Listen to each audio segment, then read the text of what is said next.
কফনের কাপড় পরে আপনি যখন কবরস্থানে যাবেন, সেখানে তো জায়গা নাই। আমি কয়েকদিন আগে আমার বাবা মায়ের কবরস্থান হচ্ছে বনানী কবরস্থানে, তো সেখানে আমি গেলাম, গিয়ে জিজ্ঞেস করলাম এই এখন কবরের দাম কত। তো যারা কবর টবর করে ওরা বলতেছে স্যার যদি আপনি 25 বছরের জন্য নেন তাহলে 3 কোটি, আর আজীবনের জন্য নিলে 5 কোটি।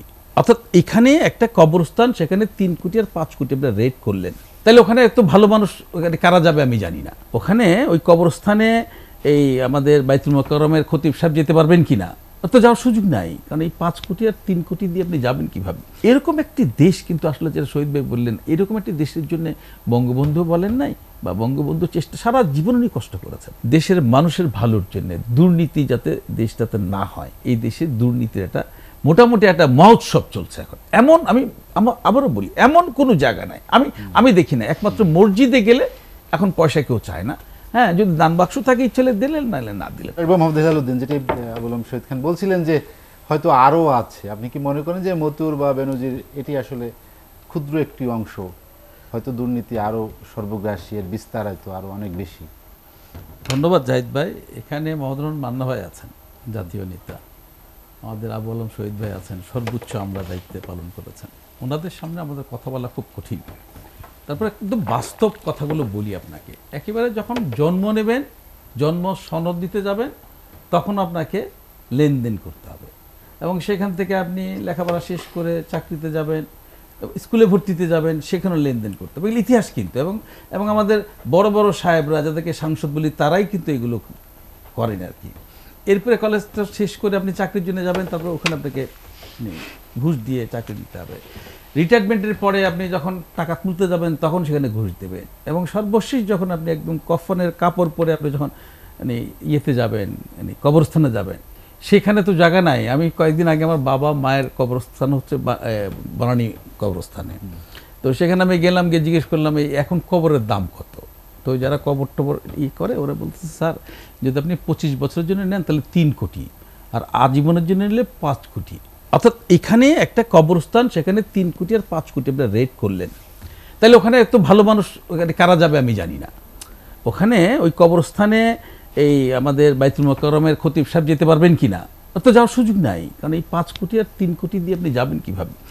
রাষ্ট্রীয় ব্যবস্থাপনা যদি এরকম হয় আপনার, তাহলে সেখানে দুর্নীতি না হওয়ার কোনো কারণ কিন্তু নাই। আমরা সব জায়গায় কি অর্থ দিয়ে আমরা সব বিবেচনা করব? আপনি দেখেন, আমরা এই যে কিছুক্ষণ শহীদ ভাই বললেন না যে এই জিরো টলারেন্স, আমরা প্রথম দেখলাম ইয়াবা বিষয়, মাদকের নিয়ে আমরা, এবং প্রথম দেখলাম যে পুলিশ যথেষ্ট ভালো কাজ করছে।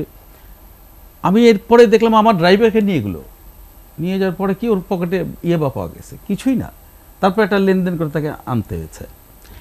এরপরে আমাদের যিনি ইয়াবার সম্রাট হিসেবে পরিচিত, তাকে নমিনেশন দিলেন না, দিলেন তার স্ত্রীকে। মানে আমি সমালোচনা করছি না, কিন্তু আমার সমালোচনার ক্ষমতা নাই, সাহসও নাই, কিন্তু এইগুলো মানুষের মধ্যে কিন্তু প্রশ্ন যোগায় যে আপনি তাকে নমিনেশন দিলেন না, কিন্তু তার স্ত্রীকে দিলেন নমিনেশন।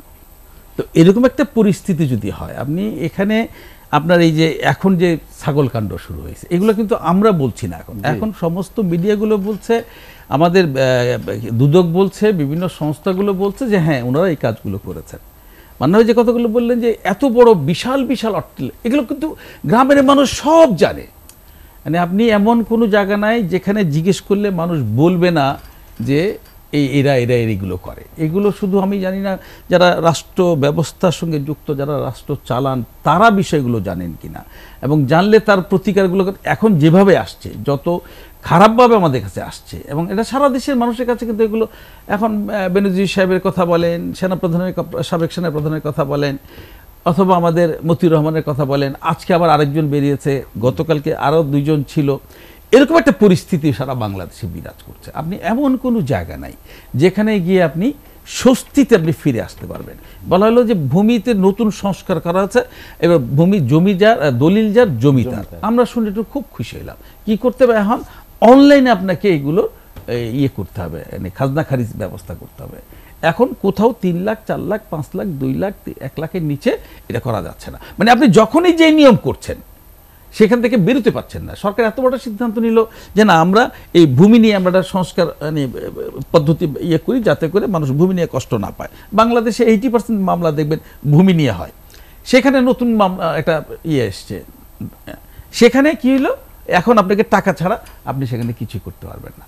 এরকম একটি দেশ কিন্তু আসলে যেটা শহীদ ভাই বললেন, এরকম একটি দেশের জন্য বঙ্গবন্ধু বলেন নাই, বা বঙ্গবন্ধু চেষ্টা সারা জীবন উনি কষ্ট করেছেন। বঙ্গবন্ধু শেখ মুজিবুর রহমান সারা জীবন কষ্ট করেছেন দেশের গণতন্ত্রের জন্যে, দেশের মানুষের ভালোর জন্য, দুর্নীতি যাতে দেশটাতে না হয়। কিন্তু আমরা কি দেখছি এখন, যদি কেউ আমরা বলি, একটা ছোট বাচ্চা পর্যন্ত বলবে যে এই দেশে দুর্নীতির একটা মোটামুটি একটা মহোৎসব চলছে এখন। এমন আমি আবারও বলি, এমন কোনো জায়গা নাই আমি দেখি না, একমাত্র মসজিদে গেলে এখন পয়সা কেউ চায় না। হ্যাঁ, যদি দান বাক্স থাকে ইচ্ছেলে দিলেন, নাহলে না দিলেন। আদারওয়াইজ অন্য যে কোনো জায়গাটা কাজের জন্য আপনি যাবেন, আপনাকে কিন্তু সেখানে এক ধরনের মানে এইটা ফেস করতে হবে। তো সেই কারণে আমি বলছিলাম যে আসলে আমাদের এই মুহূর্তে এটা শেষটা কোথায়। এখন আমার মনে হয় যে এটা মানে দুর্নীতি তো সারা পৃথিবীতে কম বেশি থাকে। এটার জন্য প্রথম দায়ী হচ্ছে মান্না ভাই যারা রাজনীতি করে, 1 নাম্বার। 2 নাম্বার আমরা যারা ব্যবসা করি, 2 নাম্বার। আর 3 নাম্বার হচ্ছে যারা আমলা, যারা এই দেশে সরকারি প্রশাসনে কাজ করেন। এই 3টা গোষ্ঠী ছাড়া সাধারণ মানুষের কিন্তু খুব বড় দুর্নীতি করার সুযোগ নাই। আমি আপনার কাছে আবার আসবো।